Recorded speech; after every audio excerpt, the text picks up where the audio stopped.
ఇస్తాన్బుల్లోని ఈ busy streets కింద దాదాపు 1500 సంవత్సరాల క్రితం నిర్మించిన ఒక భారీ అండర్ గ్రౌండ్ వరల్డ్ ఉందని మీకు తెలుసా? నీళ్ళ మధ్యలో వందల సంఖ్యలో ఏన్షియంట్ కాలమ్స్, వాటి బ్యూటిఫుల్ రిఫ్లెక్షన్స్, మిస్టీరియస్ లైటింగ్, చివర్లో సైడ్ వేస్గా అప్సైడ్ డౌన్గా ఉన్న ఫేమస్ మెదూహా హెడ్స్. అసలు ఈ ప్లేస్ని ఎందుకు నిర్మించారు? మెడుసా హెడ్స్ని ఎలా ఎందుకు పెట్టారు? ఈరోజు మనం ఆ మిస్టరీని ఎక్స్ప్లోర్ చేయబోతున్నాం.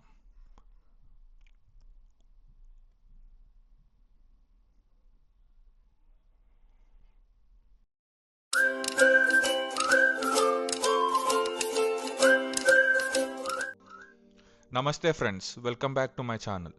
ప్రస్తుతం నేను టర్కీలోని బ్యూటిఫుల్ ఇస్తాన్బుల్ సిటీలో హిస్టారికల్ సుల్తాన్ అహ్మద్ ఏరియాలో ఉన్నాను. ఇక్కడ నేను ఈరోజు ఫేమస్ బాసిలికా సిస్టర్న్కి అయితే వచ్చాను. ఇది నా ఫస్ట్ ఇంటర్నేషనల్ సోలో ట్రిప్. ఇస్తాన్బుల్లో ఇప్పటికే చాలా బ్యూటిఫుల్ ప్లేసెస్ ఎక్స్ప్లోర్ చేస్తున్నాను, కానీ ఈ మిగతా అట్రాక్షన్స్లా ప్యాలెస్ కాదు, మాస్క్ కాదు, మార్కెట్ కూడా కాదు. ఇది భూమి కింద నిర్మించిన ఒక మ్యాసివ్ వాటర్ స్టోరేజ్ సిస్టమ్. ఫొటోస్లో చూసినప్పుడే ఈ ప్లేస్ చాలా సినిమాటిక్గా అనిపించింది. ముఖ్యంగా water reflections, huge columns, colourful lighting, అలాగే ఫేమస్ మెదూహా హెడ్స్ చూడాలని చాలా ఎక్సైట్మెంట్గా ఉంది. ఇక్కడి నుంచి కిందకి స్టేర్స్ ఉన్నాయి. బయట ఫుల్ సన్లైట్, ట్రాఫిక్, జనాలు, సిటీ నాయిస్ ఉన్నాయి. కానీ ఒక్కసారి కిందకు దిగడం స్టార్ట్ చేసిన వెంటనే టెంపరేచర్, లైటింగ్, సౌండ్ అన్నీ కంప్లీట్గా చేంజ్ అవుతున్నాయి. వావ్!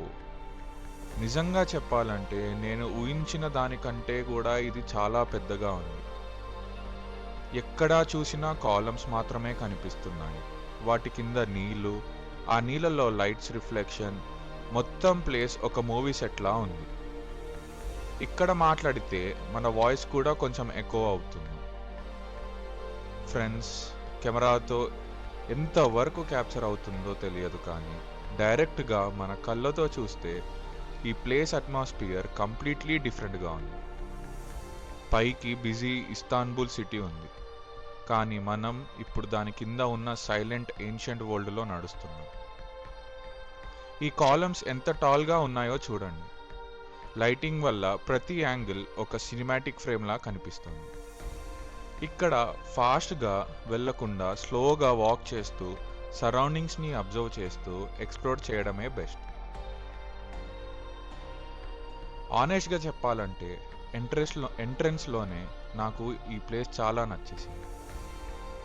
ఈ ప్లేస్ ఎంత బ్యూటిఫుల్గా ఉందో చూసాం. ఇప్పుడు దీని హిస్టరీ ఏంటో సింపుల్గా తెలుసుకుందాం.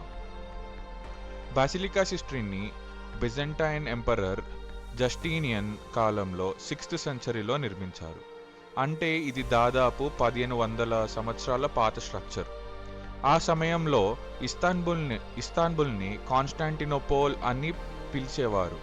ఇది బిజెంటైన్ ఎంపైర్కి చాలా ఇంపార్టెంట్ సిటీగా ఉండేది. ఈ మ్యాసివ్ అండర్ గ్రౌండ్ స్ట్రక్చర్ని నీటిని స్టోర్ చేయడానికి నిర్మించారు. ముఖ్యంగా ఎంపరర్స్ నివసించే గ్రేట్ ప్యాలెస్తో పాటు చుట్టుపక్కల బిల్డింగ్ వాటర్ సప్లై చేయడానికి దీన్ని ఉపయోగించేవారు. ఆక్వెడక్ట్స్ ద్వారా సిటీ బయట నుంచి వచ్చిన నీటిని ఇక్కడ స్టోర్ చేసేవారు. అవసరమైనప్పుడు ప్యాలెస్ మరియు నియర్ బై ఏరియాస్కి ఆ నీటిని సప్లై చేసేవారు. అంటే మనం ఇప్పుడు ఒక టూరిస్ట్ అట్రాక్షన్లో మాత్రమే నడవడం లేదు. ఒకప్పుడు ఎంటైర్ ప్యాలెస్ ఏరియాకి నీటిని అందించిన ఏన్షియంట్ ఇంజనీరింగ్ సిస్టంలో నడుస్తున్నాం. ఈ సిస్టమ్ సుమారు 140 మీటర్ల పొడవు, 70 మీటర్ల వెడల్పు ఉంటుంది. ఒకప్పుడు దాదాపు 80,000 టన్స్ నీటిని స్టోర్ చేసే కెపాసిటీ దీనికి ఉండేది. ఫ్రెండ్స్, ఇప్పుడున్న మషీన్స్, క్రేన్స్, మోడర్న్ టెక్నాలజీ ఏమీ లేకుండా ఇంత పెద్ద అండర్ గ్రౌండ్ స్ట్రక్చర్ని ఎలా బిల్డ్ చేశారో ఆలోచిస్తే నిజంగా మైండ్ బ్లోయింగ్గా ఉంది. మరి దీనికి బాసిలికా సిస్టరిన్ అనే పేరు ఎందుకు వచ్చింది? ఇక్కడ ఒకప్పుడు స్టోవా బాసిలికా అనే పెద్ద పబ్లిక్ బిల్డింగ్ ఉండేదట. ఆ బాసిలికా ఉన్న ప్రాంతం కింద ఈ సిస్టరిన్ని నిర్మించారు. అందుకే దీనికి బాసిలికా సిస్టరిన్ అనే పేరు వచ్చింది. టర్కీస్లో దీని ఎరేబాటాన్ సారిసి అని పిలుస్తారు. కొంతమంది దీన్ని సంకెన్ ప్యాలెస్ అని కూడా అంటారు. నీళ్ళ మధ్యలో పైకి వస్తున్న ఈ మార్బుల్ కాలమ్స్ చూడంగానే నిజంగా అండర్ గ్రౌండ్ ప్యాలెస్ లానే అనిపిస్తుంది.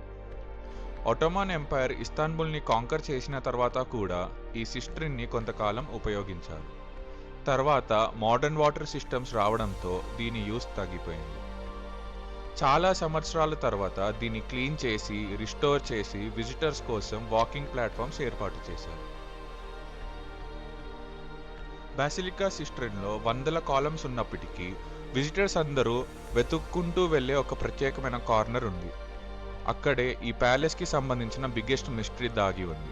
ఓకే ఫ్రెండ్స్, ఇప్పుడు మనం బాసిలికా సిస్ట్రిన్లో మోస్ట్ ఫేమస్ స్పాట్ దగ్గరకు వస్తున్నాం. ఇక్కడ 2 మెడూసా హెడ్స్ ఉన్నాయి. ఒకటి సైడ్ వేస్లో ఉంది, ఇంకోటి కంప్లీట్లీ అప్సైడ్ డౌన్గా ఉంది. వావ్, ఫైనల్లీ ఇదే ఆ ఫేమస్ మెడూసా హెడ్. దగ్గరగా చూస్తే ఇది చాలా డీటెయిల్డ్గా ఉంది. ఫేస్ ఎక్స్ప్రెషన్స్, ఐస్, ఎయిర్ అన్ని స్టోన్లో చాలా క్లియర్గా కార్వ్ చేశారు. కానీ అసలు మెడూసా ఎవరు? గ్రీక్ మైథాలజీ ప్రకారం మెడూసా ఒక మిథికల్ క్యారెక్టర్. ఆమె జుట్టు స్థానంలో పాములు ఉండేవని, ఆమె కళ్ళల్లోకి డైరెక్ట్గా చూసిన వారు రాయిగా మారిపోతారని పురాణ కథలు చెబుతాయి. కానీ ఇది మైథాలజీ మాత్రమే, హిస్టారికల్ ఫ్యాక్ట్గా తీసుకోకూడదు. బసిలికా సిస్ట్రిన్లో 2 మెడూసా హెడ్స్ని కాలమ్ బేసెస్గా ఉపయోగించారు. ఒక హెడ్ సైడ్ వేస్లో ఉంది, మరొక హెడ్ అప్సైడ్ డౌన్గా ఉంది. వీటిని అసలు ఏ బిల్డింగ్ నుంచి తీసుకొచ్చారు, వీటిని ఇలా ఎందుకు పొజిషన్ చేశారు అనే క్వశ్చన్కి ఇప్పటికీ ఎగ్జాక్ట్ ఆన్సర్ లేదు. వీటిని ఇలా ప్లేస్ చేయడానికి చాలా థియరీస్ ఉన్నాయి. ఒక థియరీ ప్రకారం మెడూసా పవర్ని రిమూవ్ చేయడానికి హెడ్ని సైడ్ వేస్ లేదా అప్సైడ్ డౌన్గా పెట్టారట. మెడూసా కళ్ళల్లోకి డైరెక్ట్గా చూస్తే స్టోన్గా మారిపోతారనే మైథాలజీ కారణంగా ఆమె చూపు పనిచేయకుండా తలని తిప్పి పెట్టారని కొంతమంది నమ్ముతారు. మరో థియరీ ప్రకారం బిల్డర్స్కి సరైన సైజులో స్టోన్ బ్లాక్స్ అవసరమయ్యాయి. అందుకే అందుబాటులో ఉన్న పాత మెడూసా స్కల్ప్చర్స్ని కాలమ్ సపోర్ట్ కోసం ప్రాక్టికల్గా యూజ్ చేశారట. దాదాపు 1500 సంవత్సరాల క్రితం నీటిని స్టోర్ చేయడానికి నిర్మించిన ఈ స్ట్రక్చర్లో ఈరోజు ప్రపంచ నలుమూలాల నుంచి వచ్చిన ట్రావెలర్స్ ఉన్నారు. ఎంపైర్స్ మారాయి, నగరం మారింది, టెక్నాలజీ మారింది, కానీ ఈ ఏన్షియంట్ కాలమ్స్ మాత్రం ఇంకా ఇస్తాన్బుల్ కింద నిశ్శబ్దంగా నిలబడి ఉన్నాయి. ఫ్రెండ్స్, బసిలికా సిస్ట్రిన్ విజిట్ నాకు చాలా memorable experience. Busy Istanbul streets నుంచి కొన్ని స్టెప్స్ కిందకి దిగగానే ఇలాంటి ఏన్షియంట్ అండర్ గ్రౌండ్ వరల్డ్ కనిపించడం నిజంగా అన్బిలీవబుల్. నా ఫస్ట్ ఇంటర్నేషనల్ సోలో ట్రిప్లో ఇది definitely one of the most cinematic places. ఈ వ్లాగ్ మీకు నచ్చినట్టయితే ఈ వీడియోకి లైక్ చేయండి. ఇస్తాన్బుల్ విజిట్ చేయాలని ప్లాన్ చేస్తున్న మీ ఫ్రెండ్స్ మరియు ఫ్యామిలీస్తో షేర్ చేయండి. ఇలాంటి మరిన్ని ట్రావెల్ వీడియోస్ కోసం ఛానల్ని సబ్స్క్రైబ్ చేసి బెల్ ఐకాన్ ప్రెస్ చేయండి. మరి నెక్స్ట్ ఇస్తాన్బుల్ వ్లాగ్లో మనం ఇంకొక అమేజింగ్ లొకేషన్ ఎక్స్ప్లోర్ చేయబోతున్నాం. అది ఏ ప్లేస్ అన్నది తెలుసుకోవాలంటే ఛానల్లో స్టే ట్యూన్డ్. ఇస్తాన్బుల్లో నేను నెక్స్ట్ ఏ అట్రాక్షన్ వీడియో అప్లోడ్ చేయాలని మీరు కోరుకుంటున్నారు? ఆగ్యా సోఫియా, బ్లూ మాస్క్ లేదా గలాటా టవర్? కమెంట్లో తప్పకుండా చెప్పండి. Until then, this is Akang signing off from Istanbul. See you in the next vlog. Bye.